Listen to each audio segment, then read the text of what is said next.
while listening skills and activities.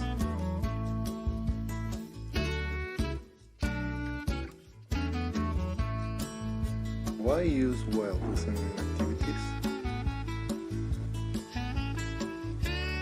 While listening activities points to one central idea.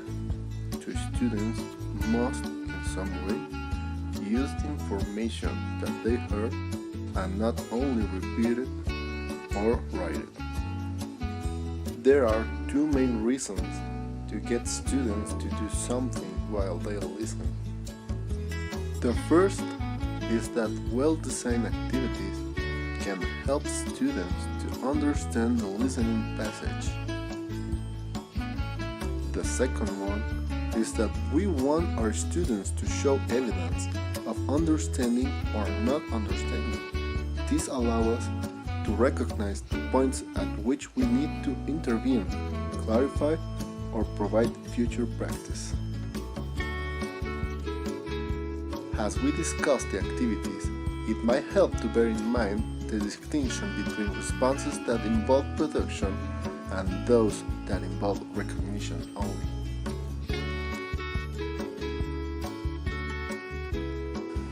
Productive responses include note-taking, writing answers to questions, correcting errors, and completing tables, charts, diagrams, and sentences. Recognition responses include answering multiple choice and true-false questions, taking words and phrases that are heard, matching and choosing pictures. Recognition responses help the students to have less to do and therefore experience less distraction from listening. It is always wise to remember that the purpose of listening is comprehension, not production.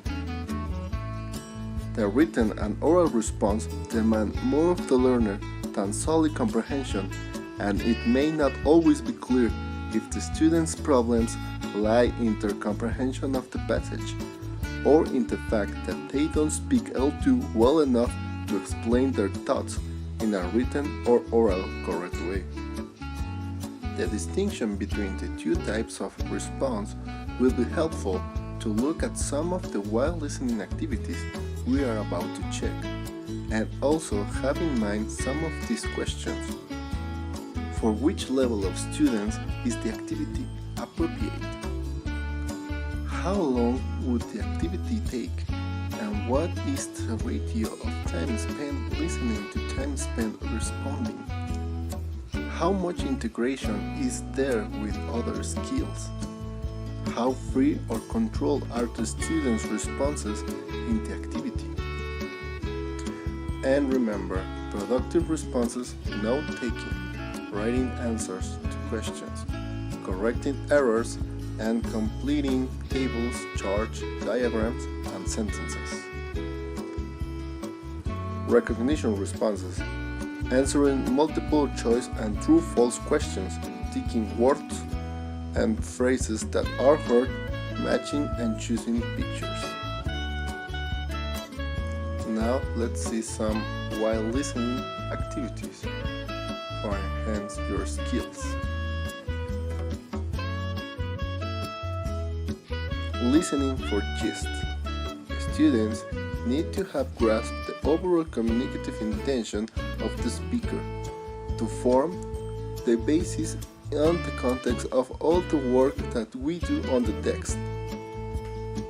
A simple exercise is to ask for basic information under the headings what, who, and why. Some examples of gist questions are: what problem are they discussing? What does the speaker think of the topic? Look at the pictures. Who are the speakers talking about? Listening for detail. This refers to the use of selective listening, which means when we are normally hearing a lot of things, we focus on only one we are interested in. For example, if you are at the airport, you will filter out almost every flight announcement you hear because only one is relevant to you, your own. A selection driven by the listener's need rather than the speaker's. The skills of extracting the information we need requires an ability to ignore most of what we hear and focus only on what is relevant. A perfect example of activity for this is the classic bingo. Pretty much the same game we all know. We only change numbers for words.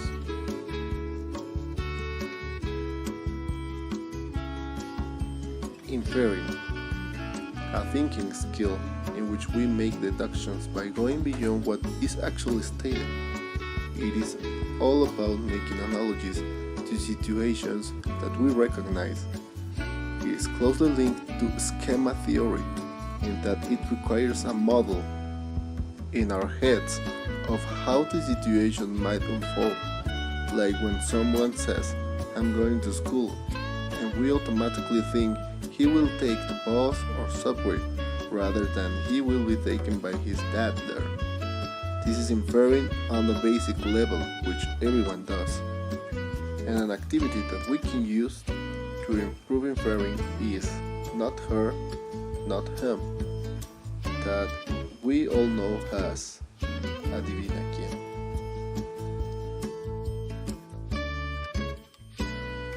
Conclusions. We need to know what our students have understood, and the activities themselves can help students to understand the passage better. Listening for gist is the first thing we will usually ask students to do. It is the most basic requirement of listening. Some of the most important activities to improve listening on our students are listening for detail, inferring, and the ability to focus on specific information, and we can use a variant of activities or games to improve those